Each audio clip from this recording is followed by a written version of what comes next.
situkawanika akatebe ng'alinga ali mu nsimu z'ensi Oyo si gospel.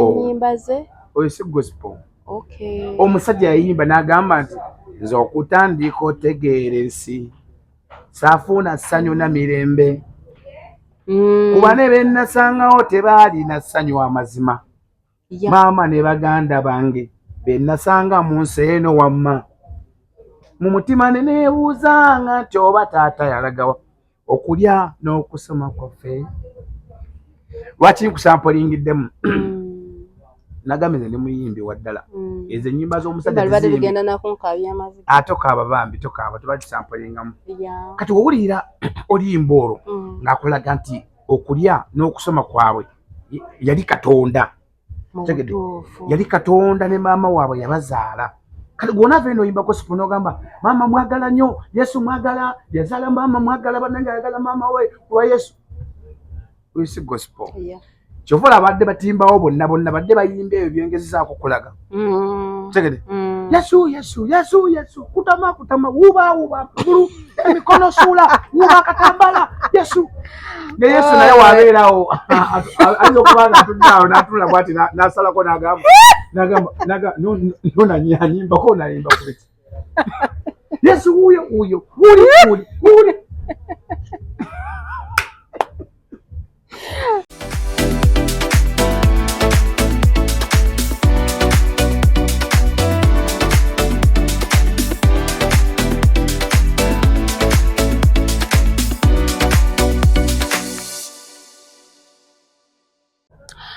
Mbaniriza nnyo ku YouTube channel yaffe Life Experience Uganda nange mwana mwalawo Asha n'ava Namatovu mwasibye mutya bassebo ne bannyabo neeyongera okwebaza mwebale kutulaba mwebale kutwagala mwebale subscribinga mwebale kubeerako buli lwe tweta ne mugamba nno tugenda laba Life Experience Uganda banange thank you very much ate ng'okuweereza tusinzira no ku Silverback ekifo kiri ku Salama Road batunda ebyokulya n'ebyokunywa olunaku lwa Monday babeera ne pizza buy one get one ate olunaku olw'okuneera babeera ne pizza buy one get one olunaku olwaleero ndeese namba nnya wa Uganda eyeewa ekya namba nnya simanyani ekimuwa ekivulu kituubye tugenda kuba tuwayawayamuuko gono munnange tuulakalira ate era saniya tubuuzeeko yes leka tife embuuzi yaffe tugamba luti laga watuse katengule nje tise bakatonda balaga bate wona betise wasaba moloka to wafune moloka yami yakuba sirani Vietnam twambuke omuliro gwake katindo zivuge yo sani yo ni omulimo omulungi gwe nagabana muchala mogerwa wasizo otya mama tata agadi amanye dobozi zisani yo kadi abaliko abakitegedde ndio yo muyimbi bo amazo kitegeera ndio yo muyimbi eriyokoza abagundi abazanyiikiriza kati waliyo ba comedian kadi nakusoka kusesaamu kulaba ye yanjula ne kati zaawo abantu baba bakitegedde nti oyo nagamati muyimbi donc ndo muziki ku muziki ndi musanyufu nnyo navo okunkyazaako wankyazaako kone mabega bali mutima omulungi bambi yo bade ekisa era mukama katonda akikubalire kyokwataako engalo kino kirabe ng'omukisa amina zijjugaze ndimu olupasita olusumbasumba ndimu olufutafuta olwo balita olufutafuta kale ndi musanyufu nnyo nze nambanya Uganda saniyo ndi muyimbi ekivulu kikuwuuba kivulu kimpuuba baba mwezi guno gwennyini nino gwe nabuzo mwezi genda kubeera 3 ngenda kukolera awo Makindye ku Job Estate nsaba abantu bajje bampagireko nsaba kumpagirako bajje mumpagireko nga saniyo nga wadde waliwo Uganda maama kituufu naye tujja muyambako tumujjanjabiseeko atereeze ku nnyumba ye naye nze mbasaba nga nze mujje mumpagire nganze omuntu embeeko nange engeri neetitenkanyamu nga mubimanyi kitagala kubeera nga tubatawanya nga tubasabiriza tubasumbuwa abantu bajja akaseera batukoowe nga bagamba bannanga abantu abo kati mutojjako bwejja mujje mulanga gwaffe mugutegedde nje munyambe mumbeerewo nga 3 guno omwezi Jovius Makindye erigenda kubeera lwakuna nasaba lwakuna amina sabala kuno n'ensonga ati nja okufunira abayimbi olw'okulaba abamu nti babeera nnyo bizi naye ze ennaku esigadde tebalabika baba balina emikolo abamu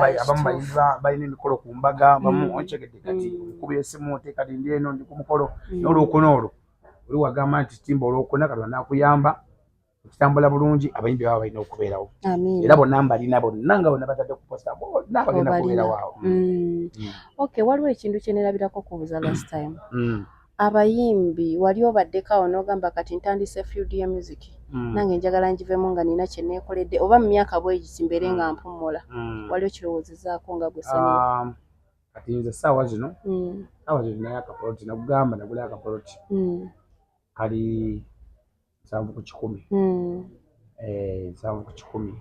wano wano 10 naye sinnakazimbamu kati nkyalina okuyitibwa akasente ate ndabike ng'ate era noonya akasente akakazimbamu ne bizinesi oba oli awo tulinayo ne bingi byetusuubira mu maaso naye nga ne Mukama Katonda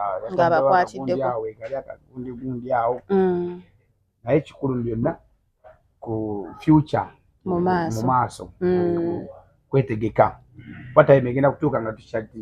tukyayimba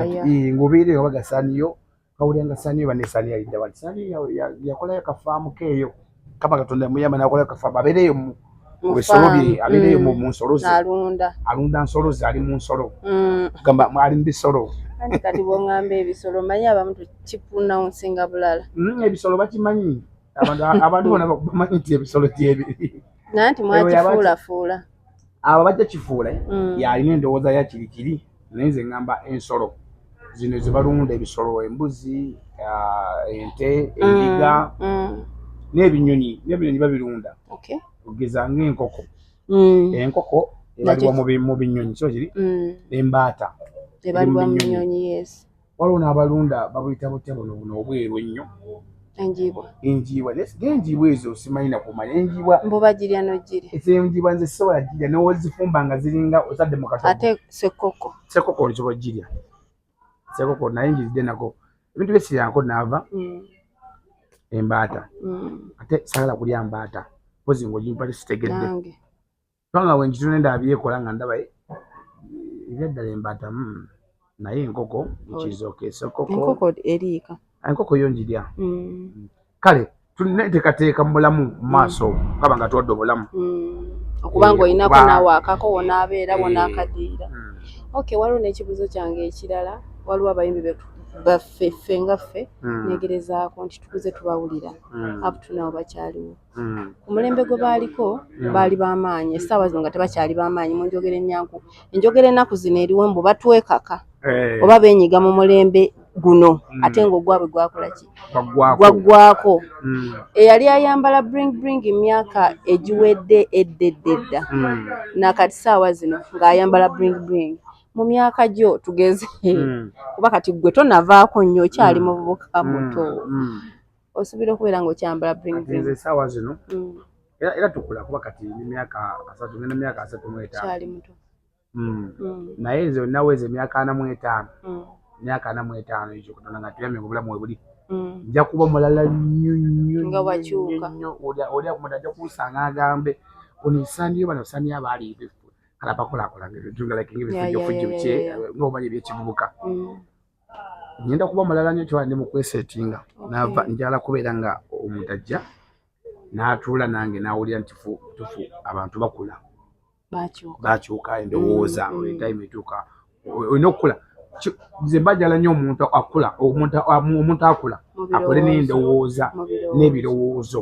so sikukula bukozi bubiri kaddiwe feesi ekakanyale nga gwe okyali era nze neebaza abazeeyi abo abayimbi sibeebaza mbeewuunya myaka 6 ng'olina bling mu kifuba olwo batabani bo bazzukulu bagenda kwambala ki kyekikwambaza bling olina emyaka 6 7 olwokuba oli muyimbi anti abo benkugamba batwekaka bali mu mulembe gwaffe si kwekaka kuba kwekaza nti muyimbi sita already nseekumanyi kyekikwambaza bling myaka 7 8 oyambala bling ku mikono kuliko empeta 15 wonna oli awo amannyo wagateekamu egundi bazita ebyuma tutuuka mu bantu abantu bagamba naye oli omukulu ategeeza ki oludde nse mumanyi nga tosobola kutegeera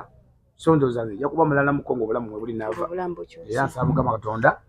atuwe obulamu ffenna tubeerewo nava nawe njagala kulabako mu maaso awo okuzeera tanakaddiwa kyali muwala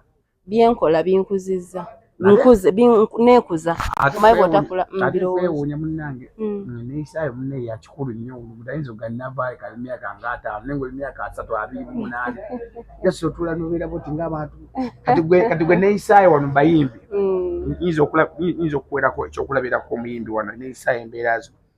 nga olaba Juliana Kanyomozi. Juliana Kanyomozi yewe ekitiibwa anti bw'otewa ekitiibwa teri agenda kikuwa ye muyimbi kati aya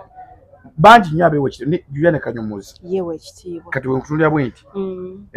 nina ekifaananyi kyendaba kugwe ne Juliana Kanyomozi ntula n'owulira nga omukazi bambi mukakkamu gamba n'abakyakanye ne bbaawe ayinza okuba nga bbaawe bambi bwe buzibu ngezaako kati nava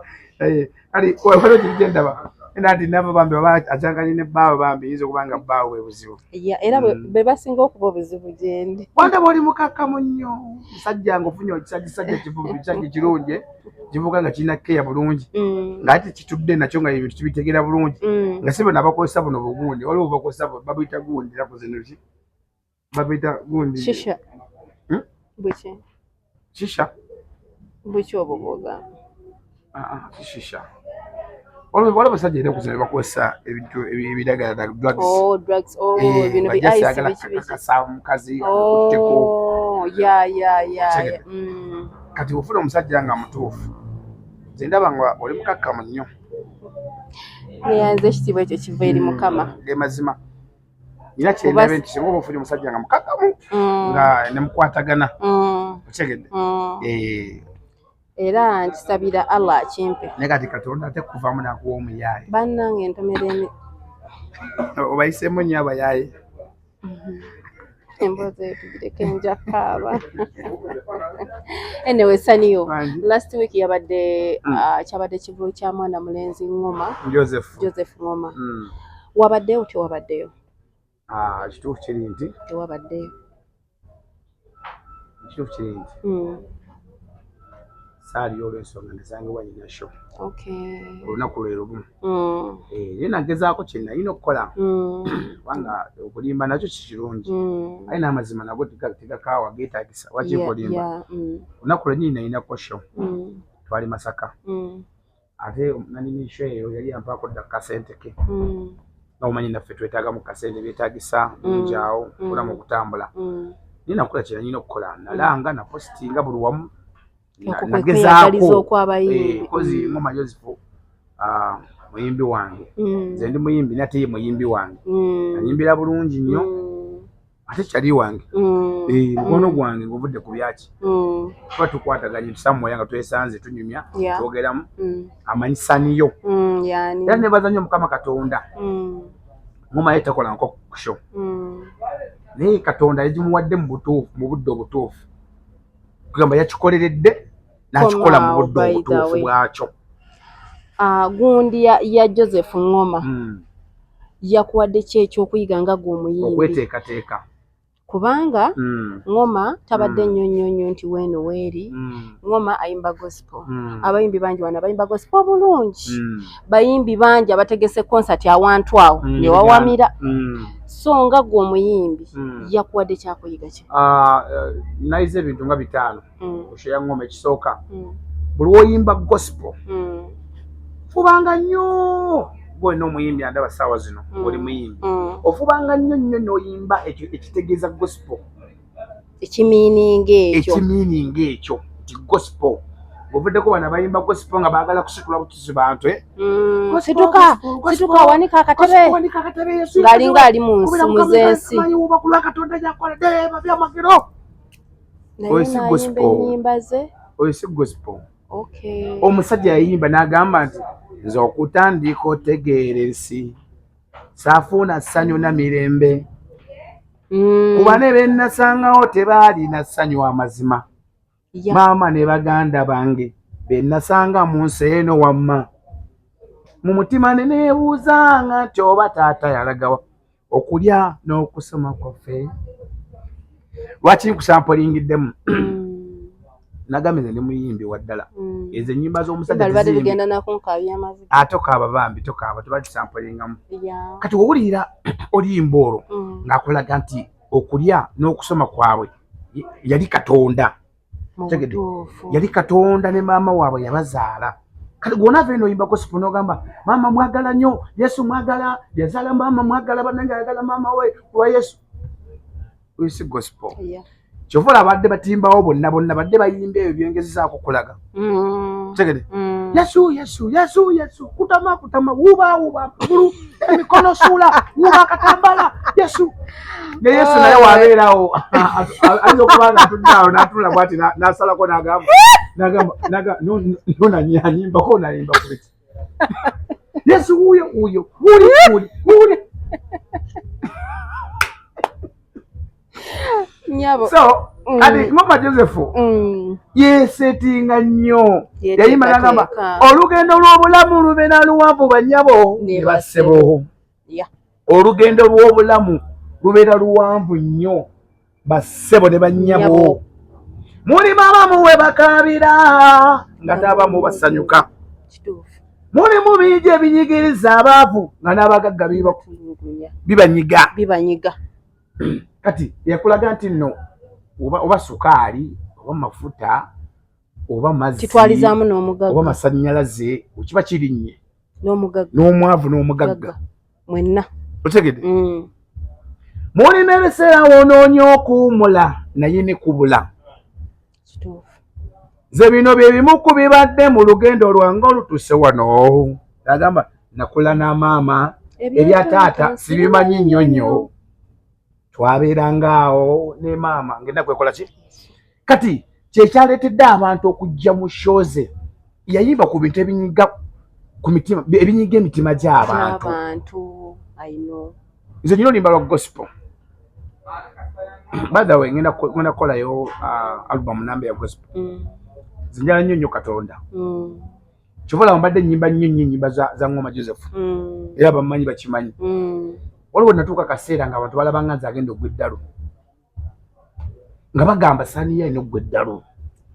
guno omwezi tagumalako nga tagudde eddalu teyali drugs yali mbeera ng'embeera ekunyiga n'otuuka kaseera nga amalogo gasusa amalogo gamba abantu ababi mu nsi mwebali ate waliwo n'abantu abazanyira mu mikisa gyaffe waliyo omuntu ali eyo ng'atambulira mu mukisa gwo gwandaba nava midiya ng'oli buli kimu kyalina kuba kikyo naye ng'ali mu mukisa gwo ennyumba gy'alimu emmotoka gy'avuga edduuka mwakolera buli kimu kyali nga kyalina kuba kikyo kakati gonna okulwana ennyo ekyo ekyali ekikyo okusobola okyeddiza kigamba kategedde aganda kunava olina okukola ennyo n'ava ebibyo byebakubbako byonna ebyobugagga byo ebirungi byo embaga yo amamotoka ennyonyi passport okubizza oba olina okulwana ennyo kati mu kulwana ennyo okoza ebintu ebyo olina kubanga ate oli musabi ogenda mu ddogo biyinza obutadde olw'ensonga nti wali abo abakulwanisanga nabo baddogo kati oli waba wadogodda mu Katonda olina kusaba kufukamira ku maviivi n'ogamba nti Mukama Katonda wange ekimala kimala abajja kuwulya essaala zo era ndiwana abantu sima babiwulira bulungi byogera bw'oba olina ekyakubulako ng'olaba embeera ekutabukidde togenda ate mu malogo genda ku church genda sange wantu oba mu kanisa y'abakatuliki oba balokole oba baseveniside gano amaviivi gano tegalimba lukasooka teeka wansi bwoti n'ogamba nti Mukama Katonda wange kimala kimala nk'oyo okusabiriza nk'oyo okulabika obubi nk'oyo okulabika ng'omulalu nk'oyo okutawanya abantu njagala kwetereeza n'okyatula n'oyatula n'akamwa ako n'ogamba nti kiba kimala Mukama Katonda talyanguza amala n'akiggusa nze nali ngudde eddalu mabegakaawo myaka nga giigyo ne saagwa ddalu naye nali mbulaku katono Katonda nali neebase yensula nendoota nga mpulira eddoboozi liva eri waggulu waliwo ekintu ekinyingiramu ekigamba nti saba zaali mu ssaawa 8 kati nkubulira biiseko bbanga va ku bino kati ndabanga ndabikalabikako bwe nti nesoka nempakanya omanyi neddogo eryo owakana bana akaddamu bwete okwebaka nendabanga kusituka osabe zazinga 8:09 nenfukamira nensaba naye nayogera ebigambo nga 5 ate Katonda waba nakolera togenda nosula mu kyaki nobeerayo notwalayo nguguzo waliwo betubendaba mwababeera mu makyaki nga musaba notukakasa nonyiga n'omusumbawo nti ng'olaba nga ye atakola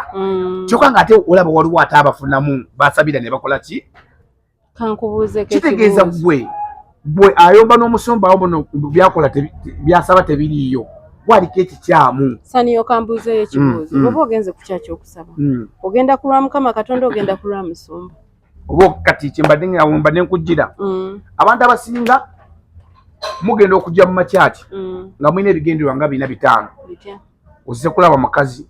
ozze kufuna musajja oyagala musumba akusabire wetegeeza ebiri mu kyaki wetegeeza onakolola ali wali wetegeeza omukazi ali olubuto wetegeeza akutamya ayina akagoye kasinki kali eno wosaba Mukama Katonda otegeeza ebbeeri omukazi Yesu yeebazibwe Mukama nyamba otegeeza akabina k'omukazi Mukama oludde kikugenda bwogeza abantu basaba naawe n'obakira Mukama nange nyamba wetegeeza omuntu byayambadde ndadiko ge yalengera ekigatto lengera omukazi yambadde ebiti byasibye kati wazze mu kyaki ogenda kukola ekyo ekintu okumala emyaka 15 badde n'okuziika nga tolina wadde n'ekintu n'ekimu kubanga gwe ekikutwala mu kyaki si kyekiri abantu bajja mu makyaki naava naasaba ennaku 2 n'afuuka mugagga just enokwezi abantu bagenda mama abasajja abasumba ne bafuna musumba namukwatako gwasi namugamba olwaleero bwe kimu kyali kyasiba ekikyo kisumulukuse emikisa gyonna bwe kimu kigenda kuddira ebirungi bigenda kuddira ogenda kulaba kino kusumuludde mutaddeko amafuta okukkiriza kikulu nnyo omutima gw'omuntu to believe olina okubanga wekkirizaamu to believe in yourself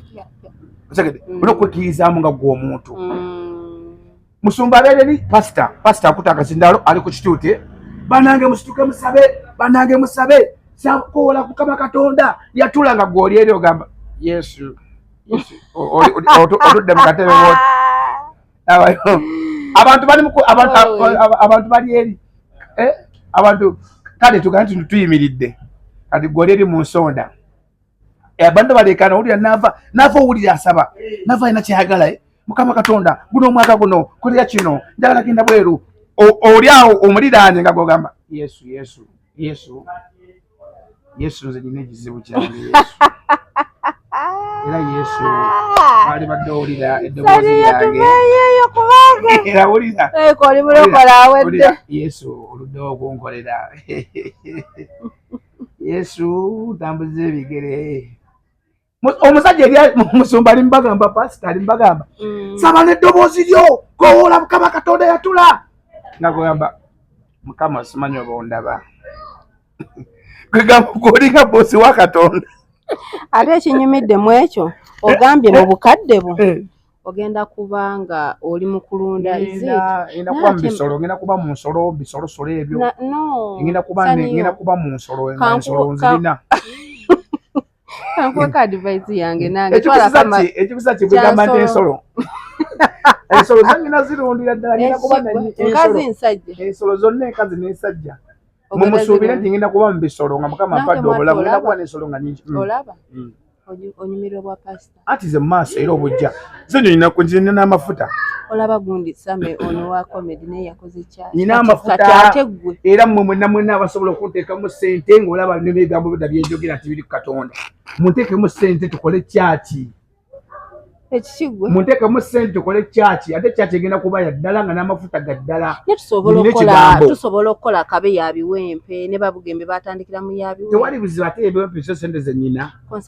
amabaati geetaagisa newo tunapangisa kazigo kagambe ekintu kimu omuntu alina amafuta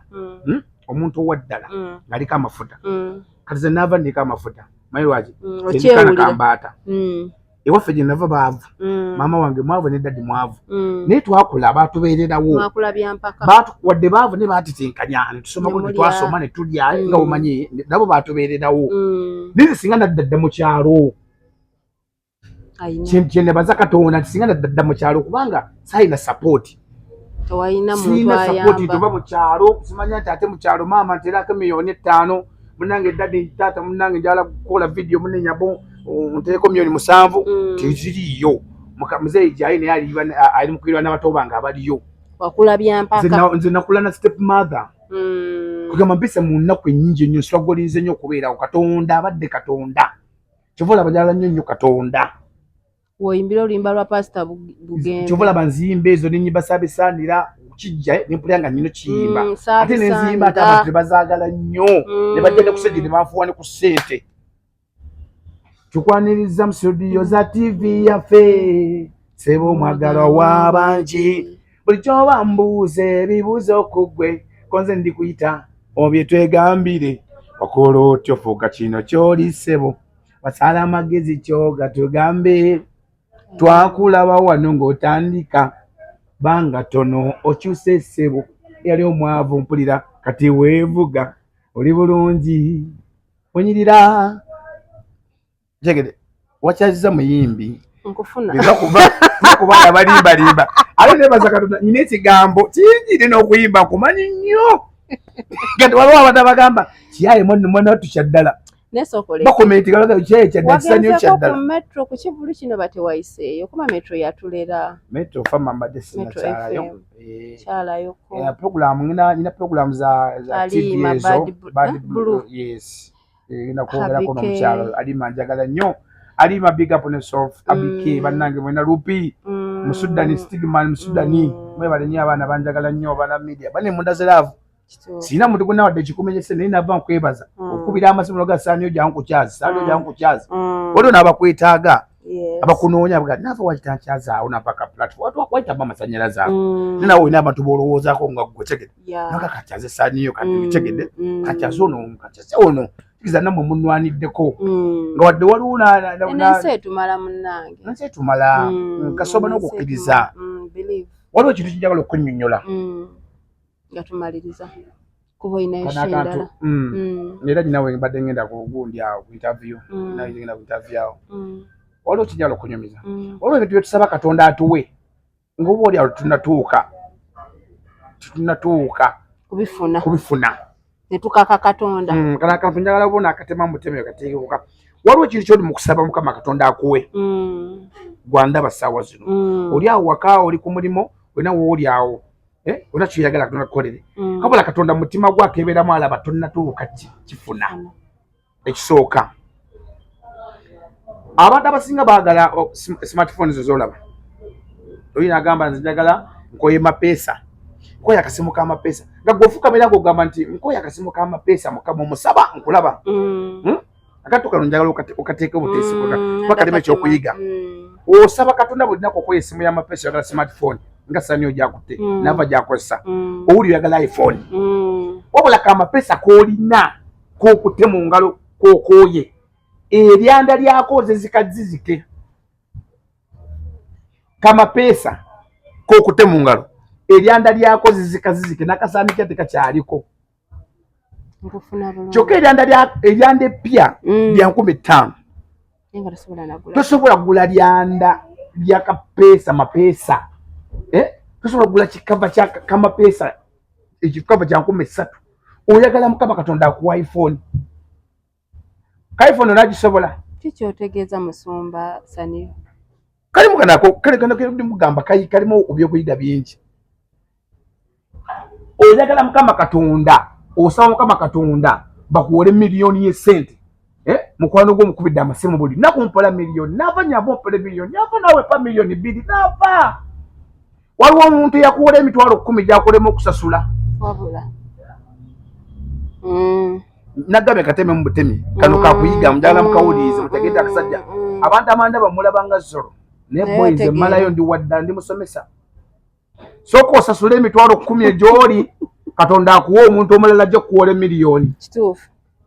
sooka ofe ku kasimu koolina kabeere kalamu nga si kakuzizika Mukama omusabe iPhone ajja gikuwa nkufuna ni musomesa no nava nakyukamu kamakulu ako era awo tetusukkawo okitegede soka obwetereeze osobole okufuna ekirala ekirungi kiri kikulemye okusasula ate oyagala bakuwa miliyoni ate oli yakuwola 10 zakulema okusasula okitegede bisando byosibamu bikulemye okwoza uno oli mukyafu otambula oli mukyafu bisando bya 15 babikuwona buwi byakulema okwoza ate oyagala nga tozi Timberland oyagala osaba Katonda akuwe Timberland oyagala kwambala nga toza white onazisobola nga bisando by'ettano biganya okwozebwa musooke mwetereze sooka wetereze omutima gwo weeyozeeko ennaku na buli kimu ogenda okusaba Katonda asobola okulaba nti kino olina obusobozi obugula eggaali ajja kuwa piki obusobozi obugula piki wagigula ajja kuwa emmotoka oba olina emmotoka Mukama musabe ekisingako kuba kiri kiba kitambula emmotoka yakulemu eri mu galaji yaffe emyaka 8 tuyagala kuwa endala kale nze nambanya wa Uganda saaniyo njogera nnyo n'ebigambo byange njagala abanateekamu ssente mujje mu maaso tukole church kati wagenda kuvaayo abatandika okundwala kasajja akakajja kusobola church ndiko amafuta nnumwe byokya naye ng'ennaku z'omwezi nga 3 Julayi guno gwennyini bane tubalinze ku Jovia City nambanya wa Uganda yategese Abero Bandi, Abero Motors, Chakabinyo, Crown Japan Katwe, salon bagita bata Twinty. The Twinty salon. Twinty salon Machindi. Yes, Twinty salon Machindi. Bagita Twinty salon. The Twinty. Yeah. The Twinty salon Machindi ira opposite military barracks sao. Yes. Then netumira ku Sula Motors, kamange Sula Motors Chakabinyo, wale nnyo byonna biwankoledde, wale nnyo. Crown Japan Katonda tumiddeko nnyo, Chakabinyo, Nalongo Kitone, Chakabinyo, netumira ku Nalongo Kitone yakode ku sente. Yasubiza mu maaso awo, ya confirm Nalongo Kitone. Okay. Italina buzibu. Netumira ku Bantu African Travel, basange bauna jena nkumbi. Naye yakwade ku sente. Era naye namaliza naye. Netumira ku Mukisa property na jena nkumbi. Netumira tumide ku mwenna bachali bonna. So tubalinze ennaku z'omwezi nga 3 ku Jovia City. Banaye ekikulu kino by the way saniyo okuyamba maama we kumuzimbira maama we enju si nnungi kwegamba yeetaaga gitereeza gwe nalina omutima ogwagaliza ogwa maama omuyambi banaye olaba tuyamba bwe tutamanyi naye ate ono waffe banaye tubalinze ennaku z'omwezi nga 3 ku Jovia City banaye mujje mwenna bagamba ebiwuma byokya mubeere bulungi bye bye.